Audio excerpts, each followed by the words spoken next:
Do you want to take a property that looks like this and turn it into something that looks like this?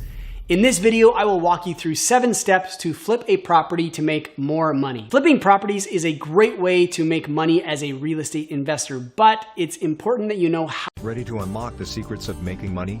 Discover a wealth of free guides and software. Click the links in the video description below to access invaluable resources for generating income, building passive streams, and achieving financial freedom.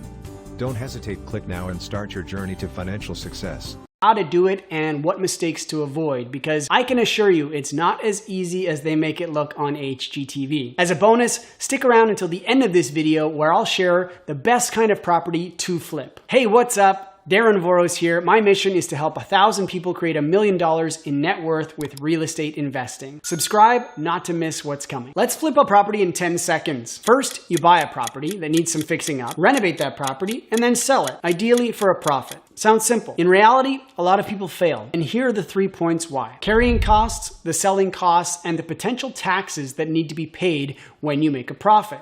They don't show you those on TV because it's not as sexy. So before you begin to flip properties, you want to look at the software that will allow you to run your numbers completely. I like DealCheck for this purpose, and I'll leave a link in the description below to that software. To make things more straightforward, I created a 7-step formula for you to flip properties. Step 1 is probably the most important, and that is that you have to buy right. There's an expression in real estate that we make money on the buy.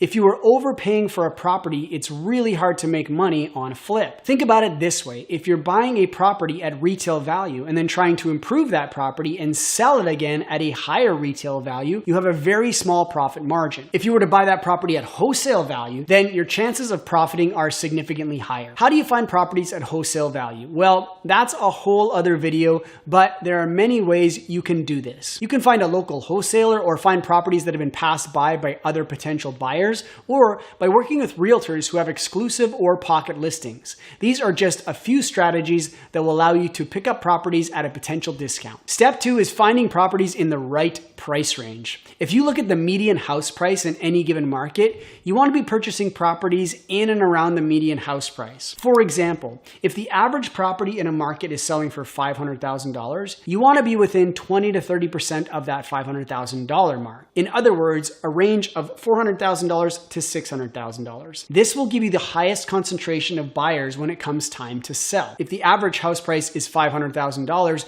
and you're buying properties for $2 million, you will have a much smaller pool of buyers. That doesn't mean that you can't buy luxury flips, but that is a niche market that you will definitely want to fully understand before getting into that kind of flip strategy. Step 3 is reverse engineering your numbers. You should be calculating your after repair value and working backwards from there. You should also have a minimum amount of profit that you would like to make. Honestly, if it's less than $30,000, I don't think it's worth it. This also helps you know what your offer price should be. For instance, let's take that same $500,000 property. If that is your ARV, your after repair value, and you know you want to make $30,000 profit, you estimate your renovation is going to cost $100,000 and your carrying costs, taxes, and selling fees are going to be an additional $50,000, the most you can pay for that property is $320,000. If the property price pushes beyond $320,000, you know you have to walk away and keep looking for another property. I also want to caution you about overestimating your after repair value. If the most expensive property in the neighborhood you plan to flip a property in has sold for $500,000, I would not use anything higher than that when estimating your after repair value. If you exceed $500,000, that's a bonus, but I wouldn't count on it. Step 4 is securing the least expensive financing possible. Many active flippers use private money or hard money loans to flip properties. These often come with high interest rates attached to them. Having said that, some novice flippers will try to secure institutional financing for their flip projects because on paper it looks less expensive. Well, this can be problematic because lenders may become aware of what you're doing and they may decline you for future loans or even blacklist you. This may also reflect poorly on your mortgage broker if if you are using one. Sometimes if you have to pay penalties on conventional loans as well, it almost works out to be the same as using private money. And the process to secure private money is significantly easier than going the A lender route. My advice is to find and build a relationship with a private lender, and as you grow your business and continue to pay back loans on time, you will be able to secure lower rates with less security. Step 5 is to pick the right finishes to suit your end buyer. If you're flipping a property in an average income neighborhood, there's no point in putting in luxury finishes. They won't yield a higher sale price, and in some cases, they can actually make your property harder to sell. Think about your end user when choosing your finishes. Do you need to go with hardwood flooring at $10 a square foot, or will luxury vinyl plank suit the space at half the cost? I am not saying to cheap out on everything because that will show as well. But look at your other properties in the neighborhood that are selling and match the finishes that they've chosen to attract your potential buyer. Step 6 is to tighten your timeline. Flipping properties is all about timing, and so are relationships from what I've been told. But I digress.